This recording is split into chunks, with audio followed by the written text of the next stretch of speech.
आइए देखते हैं दोस्तों। इससे पहले 195 प्रश्नों की वीडियो बन चुकी है दोस्तों, आप लोग जाकर के पीछे प्लेलिस्ट में देख सकते हैं। आइए आज का पहला प्रश्न देखते हैं दोस्तों। कब शस्त्र व्यापार संधि अस्तित्व में आई? दिसंबर 2014, फरवरी 2015, जनवरी 2015, इनमें से कोई नहीं। तो इसका आंसर होगा दोस्तों ऑप्शन नंबर ए, दिसंबर 2014 में। अगला प्रश्न है दोस्तों, भारत रत्न से सम्मानित किए जाने वाले लोगों की सूची में कौन शामिल नहीं है?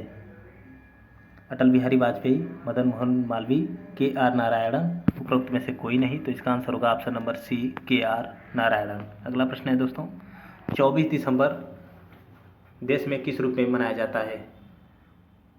29वां राष्ट्रीय उपभोक्ता दिवस, सद्भावना दिवस, पहला राष्ट्रीय सुशासन दिवस या उपरोक्त सभी। तो इसका आंसर होगा दोस्तों ऑप्शन नंबर ए, 29वां राष्ट्रीय उपभोक्ता दिवस के रूप में 24 दिसंबर को मनाया जाता है। अगला प्रश्न है, मिशन इंद्रधनुष का संबंध किससे है? टीकाकरण से, अनौपचारिक कर्मचारी से, ई गवर्नेंस से, महिला सुरक्षा से। तो इसका आंसर होगा ऑप्शन नंबर ए, टीकाकरण से संबंधित है मिशन इंद्रधनुष। अगला प्रश्न है, सूर्य किरण भारत और किस देश के बीच एक संयुक्त सैन्य अभ्यास है? बांग्लादेश, श्रीलंका, भूटान, नेपाल। तो इसका आंसर होगा दोस्तों option number D, Nepal. Bharat और नेपाल के बीच सूर्य किरण सैन्य अभ्यास किया जाता है। अगला प्रश्न है, टैक्सी फॉर श्योर किसके द्वारा अधिग्रहण किया गया है? मेरू कैब्स, ओला कैब्स, उबर इंडिया, इनमें से कोई नहीं। तो इसका आंसर होगा दोस्तों ऑप्शन नंबर बी, ओला कैब्स। अगला प्रश्न है दोस्तों, दुनिया का पहला 3D मुद्रित रेल जेट इंजन किस देश ने विकसित किया? Germany, Australia, Japan, America. तो इसका आंसर होगा दोस्तों option number B, Australia. Nalanda विश्वविद्यालय का संस्थापक कौन था? समुद्रगुप्त, कुमारगुप्त, स्कंदगुप्त, धर्मपाल। तो इसका आंसर होगा दोस्तों ऑप्शन नंबर बी, कुमारगुप्त। और नालंदा विश्वविद्यालय को किसने ध्वस्त किया था दोस्तों? तो बख्तियार खिलजी ने ध्वस्त किया था। अगला प्रश्न है दोस्तों, उज्जैन का प्राचीन काल में क्या नाम था? अवंतिका, पाटलिपुत्र, तक्षशिला, इंद्रप्रस्थ। तो इसका आंसर होगा ऑप्शन नंबर ए, अवंतिका। अगला प्रश्न है दोस्तों, भारत पर हुड़ों का आक्रमण किसके शासनकाल में हुआ था? श्रीगुप्त, समुद्रगुप्त, स्कंदगुप्त, उपयुक्त सभी। तो इसका आंसर होगा दोस्तों ऑप्शन नंबर सी, स्कंदगुप्त के शासनकाल में हुआ था। और दोस्तों गुप्त वंश का संस्थापक कौन था? तो श्रीगुप्त था। और समुद्रगुप्त दोस्तों भारत का नेपोलियन कहा जाता है समुद्रगुप्त को। अगला प्रश्न है, सांची का स्तूप किस शासक ने बनवाया था? बिंबिसार, हर्षवर्धन, पुष्यमित्र, अशोक। तो इसका आंसर होगा ऑप्शन नंबर डी, अशोक। और सांची का स्तूप कहाँ स्थित है? तो मध्य प्रदेश में स्थित है। अगला प्रश्न है दोस्तों, अशोक के शिलालेख को सर्वप्रथम किसने पढ़ा था?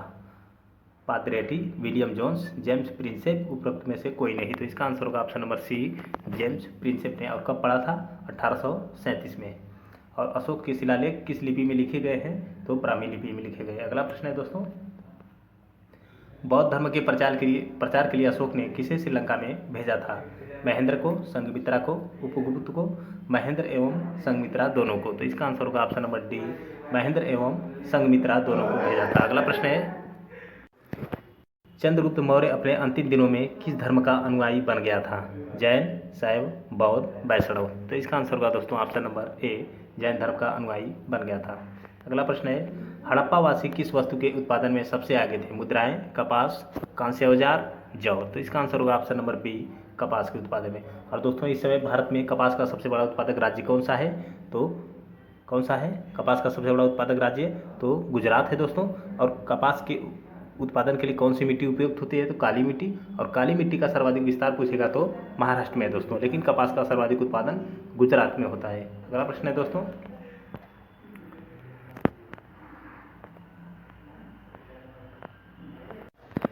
सिंधु घाटी सभ्यता का पत्तन नगर कौन था? कालीबंगा, लोथल, मोहनजोदड़ो, हड़प्पा। तो इसका आंसर होगा दोस्तों option number B, Lothal. Lothal कहाँ स्थित है? गुजरात में। कालीबंगा कहाँ स्थित है? तो राजस्थान में। मोहनजोदड़ो पाकिस्तान में। और हड़प्पा जो है पाकिस्तान में। अगला प्रश्न है दोस्तों, चंद्रगुप्त मौर्य ने अपना अंतिम समय कहाँ बिताया? तक्षशिला, उज्जैन, पाटलिपुत्र, श्रवणबेलगोला। तो इसका आंसर होगा ऑप्शन नंबर डी, श्रवणबेलगोला में। श्रवणबेलगोला कहाँ पड़ता है? तो कर्नाटक राज्य में। अगला प्रश्न है, कपिल मुनि द्वारा प्रतिपादित दार्शनिक प्रणाली क्या है?